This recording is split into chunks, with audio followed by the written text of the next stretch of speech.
이제 날씨가 따뜻해지고 있습니다. 그러면서 자연스럽게 옷도 가벼워지고 있죠. 겨울 동안 두꺼운 옷으로 감쌌던 살들이 이제 신경 쓰이게 되는 계절이 됐습니다. 그래서 이 즈음이 다이어트나 감량에 가장 동기유발이 되는 시기이기도 하고, 지방흡입도 사람들이 가장 이제 관심도 갖고 실제로 수술도 하는 이런 시기가 됐죠. 그래서 저희 같은 이제 지방흡입 전문병원이 가장 바쁘게 되는 시기이기도 합니다. 눈, 코 수술의 경우는 지난 이제 겨울방학쯤이 이제 시즌인데, 저희는 이제 지금부터 4월, 5월까지가 가장 바쁜 것 같아요. 지방흡입이 어느 정도 회복 기간이 필요하니까 미리미리 좀 해 두시면 좋은데, 우리 사람들이 그렇게 늘 계획적이지가 못하죠. 눈앞에 이제 문제가 닥쳐야 그제서야 해볼까 이제 이렇게 고려하게 되는 거죠. 지방흡입을 하고 난 다음에 회복 과정을 보면 우선 이제 붓기가 생겼다가 빠지는데, 수술 직후보다 조금 며칠 지나면서 좀 심해지면서 4일에서 5일 정도가 가장 피크로 붓기가 나타난다고, 그 다음에 이제 꺾인다고 말씀을 드렸죠. 그리고 이 붓기가 80%에서 90% 정도 감소되는데 한 달 반에서 2달 정도가 필요합니다. 그런데 붓기가 아무리 심해서 가장 큰 날에도 실제 수술하기 전에 원래보다는 그렇게 두껍지가 않아요.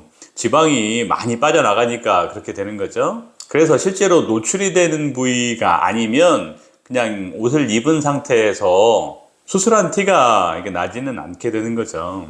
하지만 수술 초기에 그 수술한 면이 아름답지가 않죠. 우선 멍이 좀 듭니다. 사람마다 좀 굉장히 다양하게 멍이 들어요. 이게 우리가 어디에 이제 지내다가 다쳤을 때 생기는 이런 멍은 통증에 비해서 뭐 멍이 좀 심하거나 뭐 덜하거나 그런데, 지방흡입은 내측에서 이제 타격이 생기는 거라서 통증이나 이런 것에 비해서 생각보다 멍이 좀 많이 들 수도 있습니다. 그런데 대부분의 경우에서 한 2주면 거의 진한 멍은 다 사라지게 되고요. 간혹은 이제 뭐 약간 갈색으로 보이는 이런 색 변화가 좀 얼룩덜룩하게 보이는 게 조금 더 지속되는 경우는 있지만, 대부분의 경우에서 깨끗하게 없어지는 경우가 많고요. 그리고 그 수술한 면이 이렇게 매끄럽지가 않아요. 수술 직후에는 뭐 일부 부분은 바이오본드라고 해서 안쪽으로 이렇게 당겨져서 쏙 들어가 보이는 부분이 있고, 또 어느 부분은 또 붓기 때문에 또 이렇게 돌출되어 있는 부분도 있고, 그래서 이게 이제 어느 부분은 들어가고 어느 부분은 튀어나오고 그러니까 요철이 이렇게 보여요. 이런 요철이 어떤 분 같은 경우에 굉장히 좀 강하게 나타나서 걱정돼서 이제 문의하고 그러시는 분들도 있는데, 뭐 대부분은 잘 안정되게 이제 낫게 되는 거죠. 근데 이게 굉장히 오랫동안 지속되는 분들도 있어요. 한 달은 지나야지 좀 웬만큼 안정되는 느낌이고, 그 이후도 뭐 몇 개월 또는 뭐 몇 년이 지나면서 점점 자연스러워지게 됩니다. 그러니까 노출이 되는 부위, 뭐 팔 같은 부위는 한 달 정도 전에는 이제 수술을 하고 회복되기를 기다렸다가 노출을 하는 게 좋겠죠. 뭐 개인적인 성향이나 수술의 강도, 뭐 시술자의 능력 이런 것 따라 좀 추이가 좀 다르기는 하지만요. 제가 예전에 이런 영상도 만들었는데, 팔지방흡입을 고려를 하신다면 조금 서둘러 주시는 게 좋을 것 같습니다. 예전에는 여름 시즌에는 수술하는 거를 좀 꺼려 하셨죠. 지금도 그런 걸 걱정해서 이제 질문도 하고 하시는 분들이 있어요. 아마도 수술하고 나서 감염, 염증이 생길까봐 걱정하는 게 이제 주로 원인이 될 텐데요. 과거에는 이제 병원이나 주변에 이런 위생 상태도 좀 좋지 않았고, 또 뭐 소독제나 항생제 이런 약물들이 발전하지가 않아서 실제로 이제 수술한 후에 이런 여름철에 수술을 하고 나서 감염의 빈도가 훨씬 더 높았죠.